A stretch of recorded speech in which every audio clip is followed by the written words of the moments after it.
Livro A Visão do Tabernáculo, Dong Yulan, capítulo 14.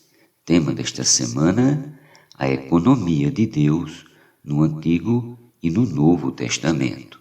Meta de hoje: leitura das páginas 145 a 149. A economia de Deus no Antigo e no Novo Testamento. Introdução. No capítulo anterior, vimos que é necessário termos a visão da economia de Deus, de seu desejo e propósitos eternos, sem a qual somos desviados para doutrinas estranhas ou ensinamentos que não geram a economia de Deus na fé. 1 Timóteo 1,4. Paulo, Áquila e Priscila são bons exemplos de cristãos controlados por uma visão. Paulo disse ao rei Agripa que não fora desobediente à visão celestial. Atos 26:19. Devemos buscar e almejar ter essa visão governante. Essa é a única maneira de seguirmos o Senhor sem desanimar. Se buscamos o Senhor apenas por aquilo que Ele nos pode dar, provavelmente tenhamos dificuldades de prosseguir em tempos de sofrimento e provação. Mas se o seguirmos movidos por uma visão celestial que independe de circunstâncias ou pessoas, jamais desistiremos. Se servimos ao Senhor, devemos fazê-lo motivados por uma visão, não por querer ganhar o reconhecimento dos homens ou qualquer proveito próprio. A visão da economia de Deus precisa governar nossa vida cristã e nosso serviço a Deus. É importante frisar que amar o Senhor é insuficiente para o seguirmos de maneira adequada. Veremos que a Bíblia menciona pessoas que amavam a Deus, mas falharam seriamente por não o servirem, movidos por uma visão clara de seu desejo e propósito para o homem e para a igreja. Precisamos ser sérios com o Senhor e considerar, sob sua luz, como tem sido nossa vida com Ele. Podemos amá-lo e, contudo, ainda viver de acordo com nossos conceitos e interesses. Podemos amá-lo e, ao mesmo tempo, não contribuirmos para a unidade de seu povo, que é seu mais profundo desejo hoje. Podemos amá-lo muito e amar, servi-lo, mas fazê-lo como achamos melhor, indiferente ao padrão bíblico. A única maneira de termos uma vida e um serviço cristão adequados é ter uma visão clara e governante da economia de Deus. No Antigo Testamento, Adão e Eva. Adão e Eva foram os primeiros a ter uma visão da maneira de Deus agir. Eles viram que um animal, provavelmente um cordeiro, fora sacrificado em seu lugar por causa do pecado que haviam cometido. O sangue do animal serviu para o perdão deste pecado, enquanto da pele dele foi-lhes feita uma veste, cobrindo sua pecaminosa nudez, denotando que foram justificados diante de Deus. Sem dúvida, isso tipifica a morte redentora de Cristo. Certamente, o primeiro casal falou sobre isso aos filhos Caim e Abel. Como veremos a seguir, Abel entendeu a maneira de Deus e agiu segundo ela, ao contrário de Caim.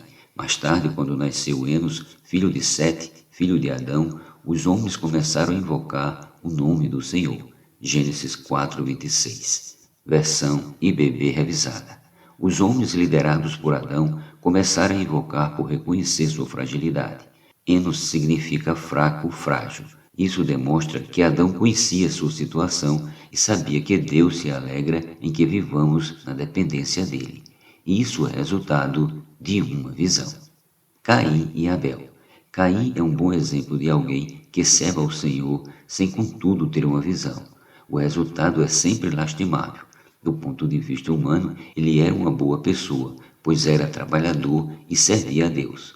Caim esforçava-se para, com o suor do seu rosto, plantar e colher o produto da terra a fim de oferecê-lo a Deus. Isso indica que ele amava a Deus e desejava agradá-lo. Abel, irmão de Caim, era pastor de ovelhas. Um pastor deve levar o rebanho para beber água, comer das pastagens e tomar sol. Como nessa época o homem ainda não comia carne, conferir com Gênesis capítulo 1, versículo 29 e o capítulo 9, versículo 3, não temos dúvida que Abel criava ovelhas apenas para oferecer sacrifícios a Deus. Em certa ocasião, Caim trouxe do fruto da terra uma oferta a Deus, e Abel, por sua vez, trouxe das primícias do seu rebanho e da gordura deste. Abel e sua oferta foram aceitos, enquanto Caim sua oferta não. Por quê? Ambos amavam a Deus e desejavam agradá-lo com suas ofertas, mas a primeira diferença entre eles é que Caim trouxe apenas do fruto da terra, não das primícias, não do melhor que ele tinha. É como se apresentasse a Deus o que estava sobrando. Abel, por sua vez, trouxe das primícias do rebanho, trouxe o que de melhor poderia ofertar a Deus. A grande diferença entre eles é que Caim não tinha uma visão clara sobre como deveria adorar a Deus. Talvez ele tivesse se apegado ao que Deus dissera ao amaldiçoar o homem por causa do pecado. Com o suor do rosto teria de produzir os frutos da terra. Gênesis 3,19.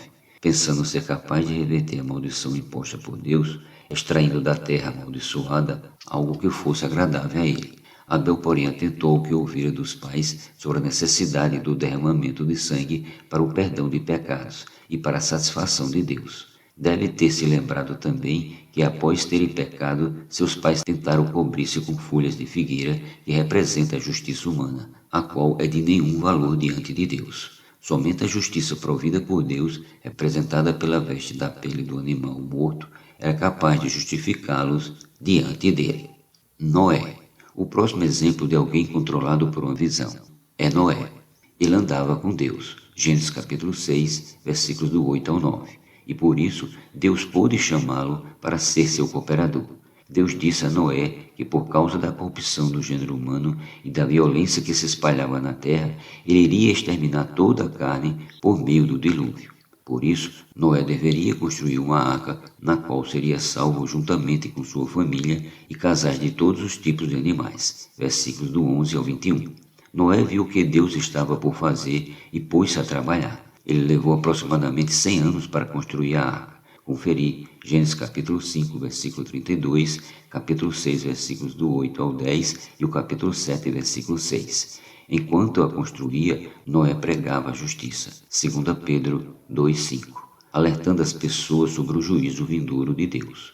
No entanto, as pessoas não creram nele, talvez até mesmo tenham zombado dele. Para que gastar todo esse tempo construindo uma arca tão grande? Veja, o céu está límpido, mesmo que chova, deve durar apenas algumas horas e logo parará.